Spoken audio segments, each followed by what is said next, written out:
Shopping போகலாமா? போகலாமே. ஆமாங்க, ஈவினிங் ஒரு 7:00 இருக்கும். ஷாப்பிங் கிளம்பிட்டோம். எனக்கு கொஞ்சம் ரஃப்யூஸ் ட்ரெஸ் எல்லாம் எடுக்க வேண்டியதாக இருந்துச்சா, சரி போய் எடுத்துகிட்டு வந்துடலான்னு சொல்லி கிளம்புனோம். போகும்போதே அங்கே கொஞ்சம் மழை பெஞ்சு நின்றுருக்கும் போல், நல்லா ஜில்லுன்னு இருந்துச்சு கிளைமேட்டு.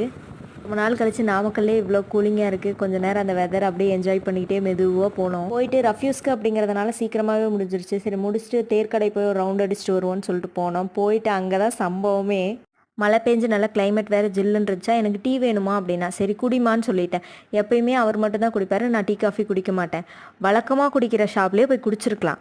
கம்முன்னு இல்லாமல் அங்கே ரொம்ப கூட்டமாக இருக்குடா, நான் பக்கத்தில் இருக்க ஷாப்பில் போய் குடிக்கிறேன்னு சொல்லிட்டு போய் குடித்தான். அங்கே யாருமே இல்லை, காற்று வாங்கிட்டு இருக்கு. எனக்கு போகும்போதே ஒரு மாதிரி டவுட்டு தான். அவன் போனோடனே டீ கேட்டானா, டீ இல்லைன்னு சொல்லிட்டாங்க. காஃபி வாங்கிட்டான்.